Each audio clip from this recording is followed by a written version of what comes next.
Hello and welcome to this video.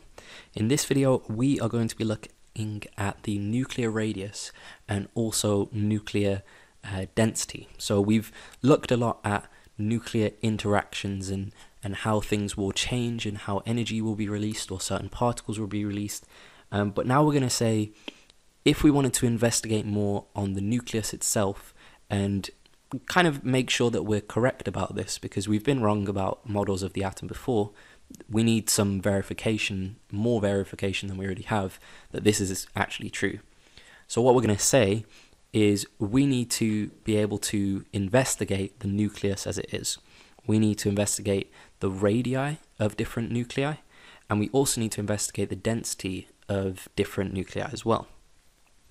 Way back at the start of nuclear physics, when we looked at Rutherford scattering, we came up with this approximation, which was that the diameter of the nucleus is roughly the diameter of the entire atom divided by about 10,000. And this was entirely based off of probability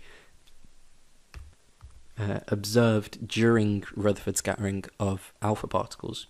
Now what we're going to attempt to do in this case is design an experiment in order to actually measure the nuclear radius. Now in order to do that, we need to design an experiment using electron diffraction, and this is actually the experiment that we can use to measure the radii of different nuclei. Now what we're going to say is electron diffraction in general leaves us with this idea that these electrons are behaving as waves. We have to employ this idea of de Broglie's wavelength. So we say they have a wavelength which is equal to h over the momentum, okay, and I'm going to say that's going to be equal to the mass of the electrons multiplied by the velocity. We will know the velocity of those electrons based on the energy that we accelerate them through. Now, knowing this, we also know that we have an idea for diffraction, which is this equation here.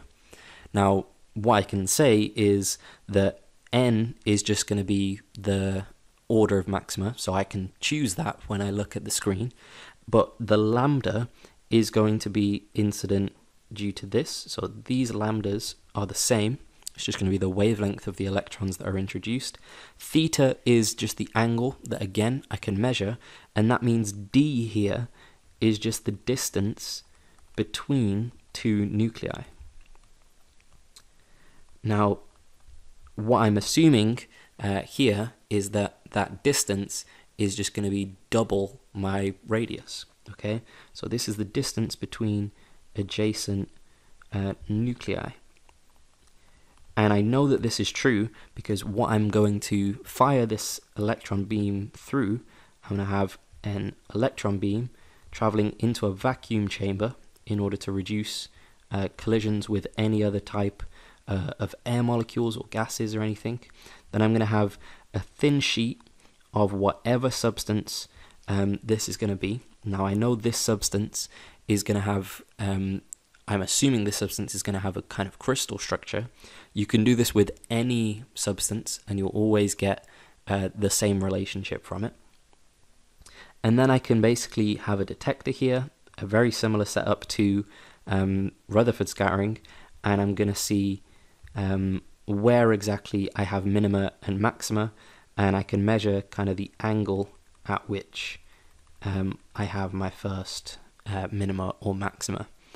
Now what I'm actually going to see from this is a regular diffraction pattern. If I have a detector that's going to measure the intensity, I know that it is going to measure an intensity as it moves along that is going to look something like this. Now I'm going to set up this detector in a different way to the way we've already looked at intensity profiles in diffraction.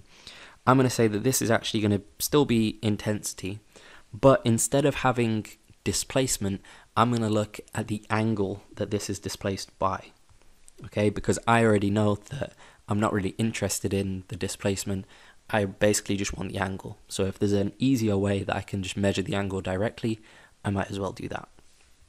And what I'll get if I just observe one side of this diffraction pattern is I will get something that looks a little bit like this. Okay, now this angle here, where this occurs, the minimum, is theta min. And this I'm choosing to be kind of an arbitrary choice of which angle I'm going to choose. Now, I'm just going to choose this one because I can do that, right? This I know will give me n is equal to a half, because if I look for the first minimum, that's then going to be the position where the path difference is exactly a half. Now that basically tells me that n lambda must be a half. And if this is the case, then I can find out what lambda is based on the de Broglie equation, or the de Broglie relation, and then I can work out the distance on the opposite side of this. Okay, so this then tells me that d sine theta is equal to n, or equal to a half, and then I can say that d is equal to 1 over 2 sine theta. Now, this then means that the diameter is the same as 2 times the radius, so I can then say that the radius is therefore 1 over 4 sine theta. Okay, now this isn't overly important because this isn't actually what we're looking for. The interesting thing comes from the fact that each of these radii should be different for each of these molecules. So what we actually want to know is there a general expression that we could use to try and relate every different atom or every different isotope to their constituent or corresponding radii? So what we do is we do this exact same experiment and we just repeat it with different substances. And these different substances, we have to know their mass number. And mass number, if you remember, we refer to as just the letter A, so known mass numbers.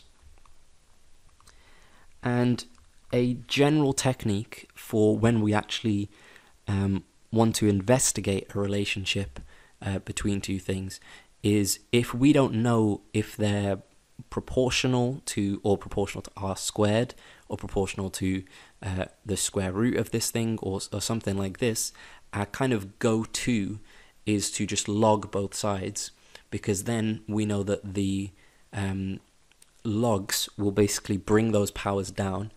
And if I show this in a more mathematical proof kind of way, I'm almost certain that the larger my mass number, the larger my radius is going to be. Bigger nucleus, bigger radius on the nucleus. Makes complete sense. So I'm going to say I'm assuming that the radius, the nuclear radius, to the power of A, some number, I don't know what it is yet, could be 1, could be 3000, is proportional to the mass number to the power of B. Again, I don't know what B is. If I then log both of these, a log law tells me that this is going to be the same as log R is proportional to B log of A. Now, if I introduce the constant of proportionality, K, it's again another number, so A, B, and C are just other numbers that do this. And what we actually find is that I can make a plot of this where log of R is just going to be equal to some gradient multiplied by log of A. And so what I can do is I can make this plot, and what I end up with is I have log of R across here, and I have log of A across here. Now you'll notice I have performed these logs with respect to E. You can perform them with respect to 10. You can perform them with respect to 2 or 7. It doesn't really matter what you log them, or what the base of this log is, because as long as you do the same thing to both sides, you're not going to overall affect the relationship too much.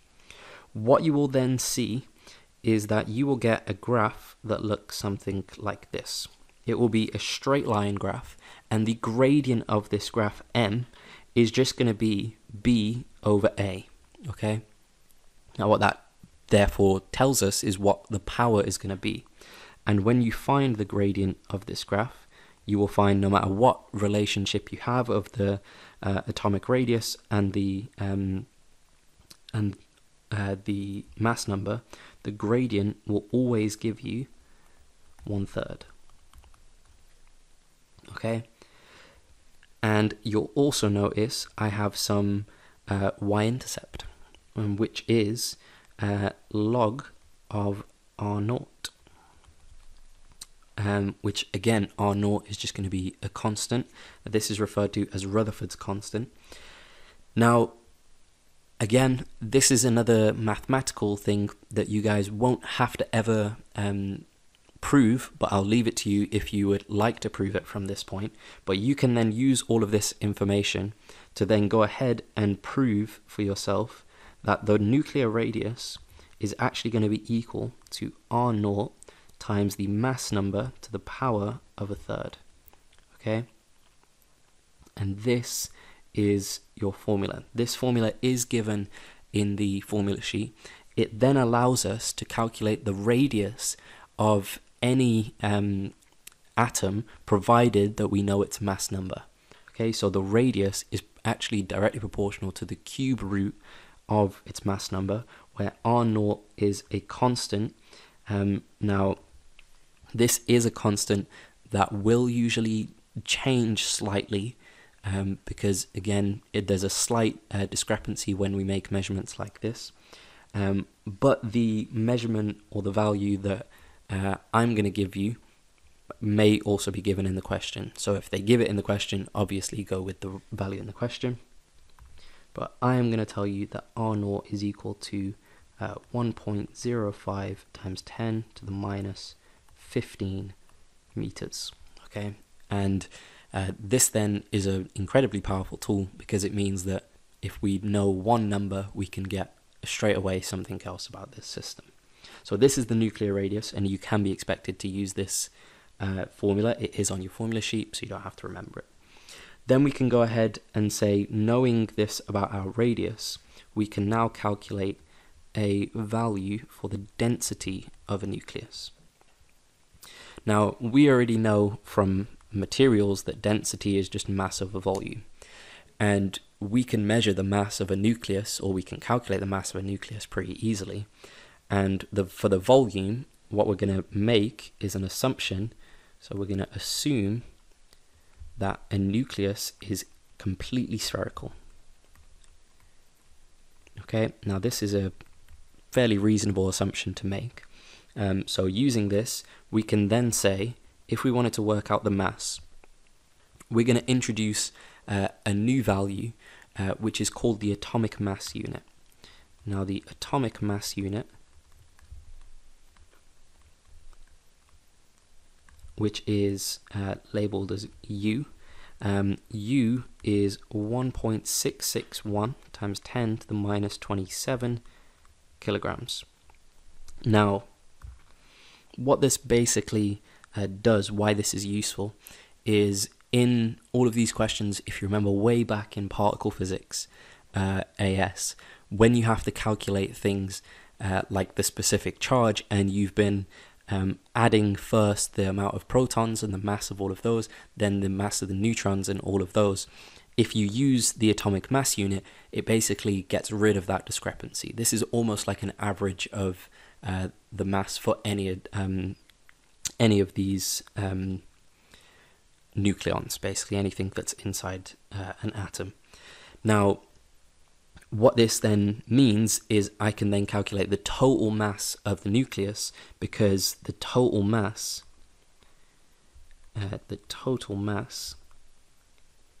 of a nucleus is then just going to be the total number of nucleons that are in the nucleus, which is A, multiplied by the atomic mass unit, which is U. So this just gives me M for my equation.